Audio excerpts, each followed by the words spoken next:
जागृत होने का समय है। हम लोग भी एक महारात्रि में डूबे हुए, एक महारात्रि जिससे ये घोर कलयुग छाया हो, एक महारात्रि, और इस महारात्रि में जागृत होने के लिए आप आज सम्मुख बैठे हुए हैं। आपके अंदर बसा हुआ आत्मा आज जागृत होना चाहिए। ये आत्मा सच्चिदानंद स्वरूप, सच्चित आनंद। सत माने ये कि आप सत्य को जानते हैं। अभी तक आपने सत्य को नहीं जाना। अभी तक जो जाना है वो सब भ्रम। जैसे कि एक आदमी आपके सामने आकर खड़ा हो और आप उसे देखते ही सोचते हैं कि आप कितना अच्छा आदमी है। अगर उसने आपके सामने गिड़गिड़ाना शुरू कर दिया, साहब देखिए मैं इतना अच्छा आदमी हूँ, मैंने इतनी अच्छाई की और इस आदमी ने मेरे साथ इतना जुल्म किया, आप उस पर ढह पड़े। हो सकता है कि वो किसी जेल से छूटा हुआ चोर हो सकता है वो आपको लूटने के लिए आया हो या आपको मर्डर करने के लिए आया। आप जान नहीं सकते कि आदमी कौन है, क्योंकि आप सत्य को जानते नहीं। सत्य को जानने का मतलब ये होता है कि आप उस चीज को जाने जो सब चीजों का सार और तत्व है।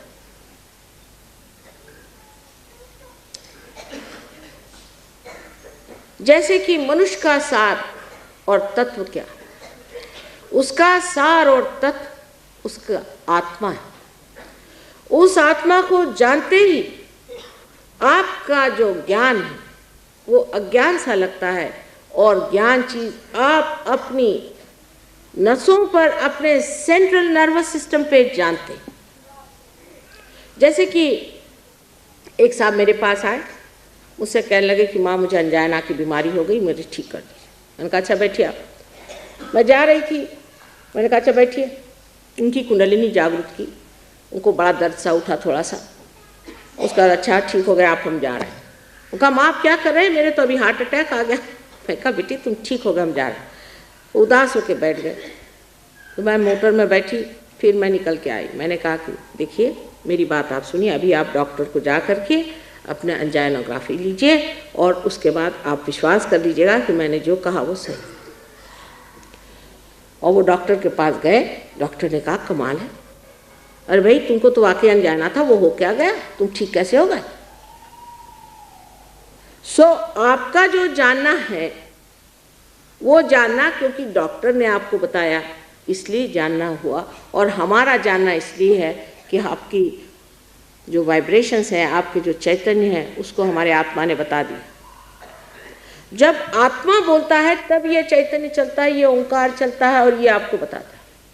कोई सी भी बात जिसके बारे में आपको जानना हो कि ये आदमी की तकलीफ क्या है, जब आप योगी हो जाते हैं आप उसके और हाथ करिए, आपके उंगलियों के इशारे पे आप बता सकते हैं कि इस आदमी को क्या बीमारी है।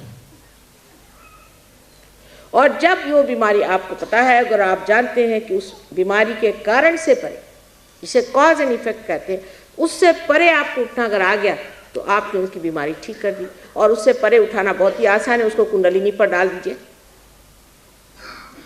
कुंडलिनी जो है ये कॉज और इफेक्ट से परे है। अगर आपने उसको कुंडलिनी पर डालकर उसकी कुंडलिनी उठा दी, खत्म, काम खत्म, वो सब तबीयत ठीक हो गई उसकी।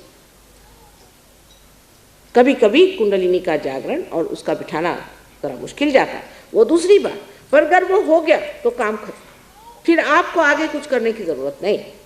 जो इतनी बड़ी बड़ी कठिन समस्याएं हम लोग सोचते हैं और सोचते हैं कि इसमें इसका कारण ये है और इस वजह से परिणाम ये है और इस कारण परिणाम को ठीक करने से सब चीज़ ठीक हो जाएगी, कभी भी वो चीज़ नहीं ठीक होने वाली। मैंने आपसे पहले बताया कि एक चीज़ ठीक करिएगा तो दूसरी खराब हो जाएगी।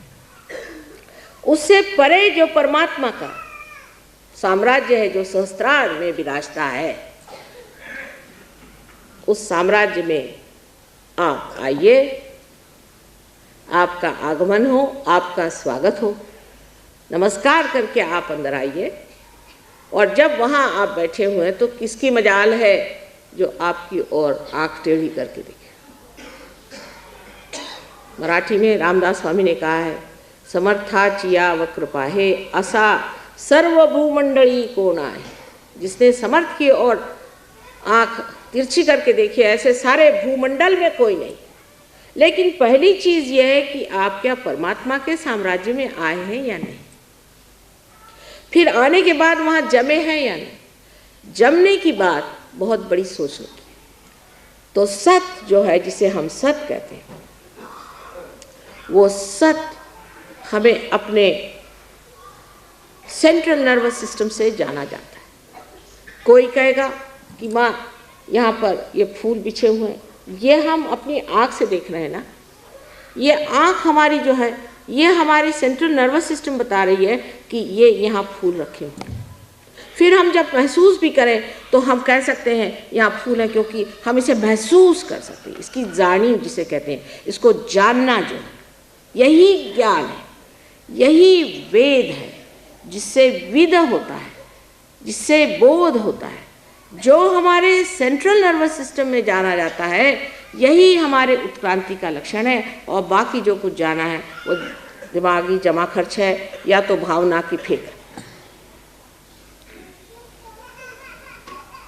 इसलिए जब कुंडलिनी जा करके सहस्त्रार को प्रकाशित कर देती है तो हम सब ज्ञान के अधिकारी हो जाते।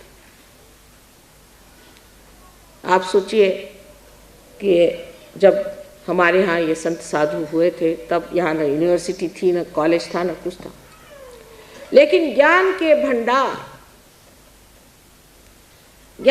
भंडार थे, दृष्टा थे। एक से एक लोग इस संसार में हो गए। लंदन में एक विलियम ब्लेक करके बहुत बड़े कवि हो गए हैं। अगर आप उनका भविष्य पढ़ें तो आश्चर्यचकित हो जाएंगे कि वो एक एक चीज को, सहज योग के बारे में उन्होंने इतने साफ तरीके से लिखा है कि बड़ा आश्चर्य होता है। ऐसे दृष्टा मार्कंडेय जैसे लोग अपने इस देश में हो गए, तो आप लोग क्यों नहीं हो सकते। शुरुआत में जरूर एक ही मछली पानी से बाहर निकली थी, उसके बाद 10-12 निकली होगी, फिर 1,000 निकली हो, फिर उसके बाद न जाने कितनी मछलियां उससे निकल करके आज मानव स्थिति में बैठी हुई। उसी प्रकार अनेक वर्षों से हम लोगों ने तपस्या की हुई है, परमात्मा से योग मांगा है, मेहनत की है, और आज सर्वसाधारण मनुष्य बन करके संसार में आए हैं। और आज उसको प्राप्त करने की जो आपकी इच्छा है, ये आपका हक, ये आपका हक है, और वो आपका हक पूरा होना होगा। जो साधु संतों ने कहा है, जो इन अवतरणों ने कहा है, वो सब सच करके दिखाना होगा। उसके लिए एक ही बस शर्त है कि कुंडलिनी का जागरण होकर के आपके अंदर वो प्रकाश जागृत हो, जो कि आपके नस नस में बहे, और आप जाने कि आप योगी जन हो गए। योगी जन हुए बगैर कोई सी भी बात समझाई नहीं जाती। तो आप सत्य हमारे मुंह से जो सुन रहे हैं वो सत्य है या नहीं, ये जानने के लिए भी आपको योगी जन होना चाहिए। क्योंकि हम जो कह रहे हैं हो सकता है झूठ कह रहे हैं, लेकिन अगर आप योगी जन हैं तो बस आप हाथ फैला करके जान सकते हैं कि आपके अंदर चैतन्य की लहरियां बह रही हैं, और आप समझ सकते हैं कि ये सच बात है। आप ये सवाल पूछें कि संसार में परमात्मा है या नहीं। परमात्मा है, इसलिए आपके अंदर चैतन्य की लहरियां बहना शुरू। पर अगर किसी दुष्ट आदमी के लिए आप पूछे कि ये आदमी अच्छा है या बुरा है, तो हो सकता है कि ये तो पूरे चैतन्य बंद हो जाए, शायद आपको गर्मी आ जाए, शायद एक आध ब्लिस्टर भी आ जाए। लेकिन राक्षस को और संतों को पहचानने के लिए और भी बहुत सी तरीके हैं, बुद्धि से भी मनुष्य समझ सकता है।